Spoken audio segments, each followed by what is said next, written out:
Tonight on Post-Mortem, 4 sudden deaths on a children's ward. There was mischief going on. A widow's fatal attraction. The bedroom was in disarray.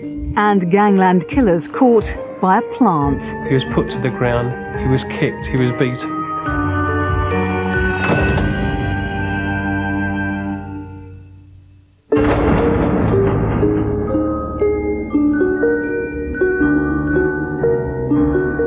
Only a handful of killers achieved the infamy of the smiling angel of death, Nurse Beverley Allitt. During 10 weeks in 1991, she killed 4 children and seriously injured 9 more. Staff at Grantham Hospital became concerned by the number of children collapsing on Ward 4. I was called in by hospital management to look at the cases of the children collapsing. At that meeting there was a high level of scepticism about whether there was something untoward happening. I think the general consensus was that perhaps there was some medical explanation for it. A 5-month-old baby, Paul Crampton, had collapsed and nearly died while being treated on Ward 4 for a chest infection. Because of the speed and severity of his decline, clinical blood samples were sent off to Cardiff Medical School, where it was found that Paul's insulin level was 30 times what would normally be expected in a child of his age. Further tests by Professor Vincent Marks, a world authority on insulin poisoning, revealed an even higher concentration. Paul was discovered to be ill by having a low blood glucose. That makes him ill. And as a result, blood was analysed for insulin. The insulin was measured at first in a clinical laboratory to help with the diagnosis. It was only later that it was investigated in a forensic way to see exactly how much there was there. And it was very, very high indeed. About 1,000 times as high a concentration as you might reasonably expect to find in any circumstances. When insulin is made in your body, it always is accompanied by another substance called C-peptide. But when insulin comes out of a bottle, there is no C-peptide. In fact, what little C-peptide there is in the body disappears. And in Paul, the insulin was astronomically high, and there was no C-peptide.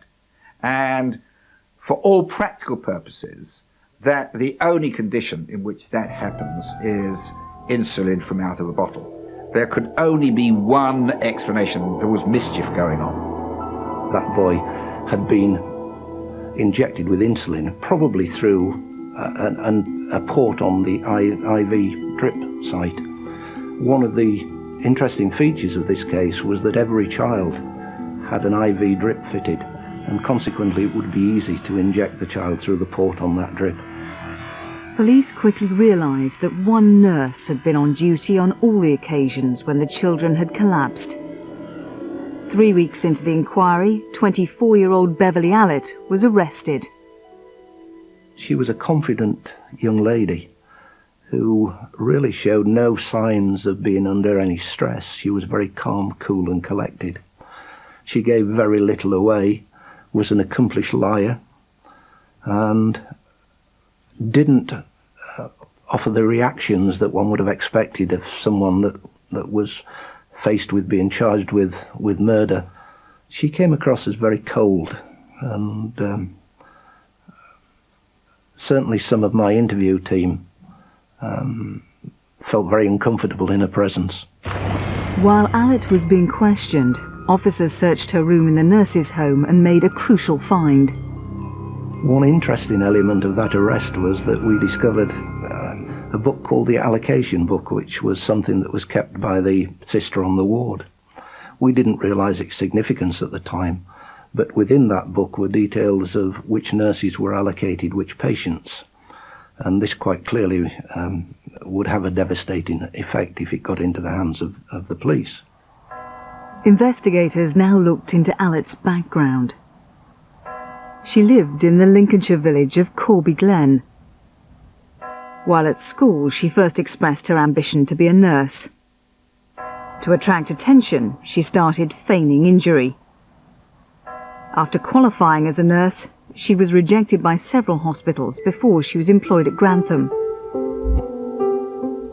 One of the most distressing cases the police dealt with was that of 9-week-old twins Becky and Katie Phillips. Becky Phillips was a baby that was taken into hospital with a vomiting problem. The problem was sorted and she was released into the care of her parents. Taken home, and during the course of that evening and night became ill and suddenly collapsed. She's taken back to the hospital by the parents and pronounced dead on arrival. The doctors at that stage thought that she'd suffered a cot death, and because of this they decided that as a precautionary measure they would take the twin sister Katie into hospital. Katie goes straight into the hands of Beverley Allitt and suffers 3 attacks in the course of the next few days, and suffered brain damage as a result of those attacks, and is still receiving treatment today. The tragedy of Katie Phillips is that when she went into hospital there was absolutely nothing wrong with her. She was taken in there purely as a precaution because of what had happened to her sister. At this time, Katie's parents didn't know Allitt had been responsible for the attacks. They were grateful to her and made her Katie's godmother. Experts later found that her sister had been poisoned. There's very little doubt that somebody gave Becky an injection of insulin. Exactly how, I can't tell you. I also think that the food that she was given, that was prepared for her in the hospital, had been spiked with potassium, and that was what really killed her. 8-week-old Liam Taylor was admitted with a chest infection. After being treated by Allitt, he had a massive heart attack and died. Another victim was Patrick Elston. Allitt suffocated him and left him brain damaged. Police had now built up a full picture of how Allitt was attacking the children. Beverley Allitt had used a variety of means to attack children. 2 of the children had been attacked with insulin. A number of the other children or it is believed they'd had toxins introduced to their body. 2 of the children had been attacked by different means. One had had air injected under an arm, another one suffered squeeze injuries which had caused broken ribs. So there was no common pattern to what Beverley Allitt was doing to these children. It was merely what was to hand at the particular time. In a distressing trial, Allitt was convicted of 4 murders, 3 attempted murders, and 6 cases of grievous bodily harm. The judge sent her to Rampton Psychiatric Hospital.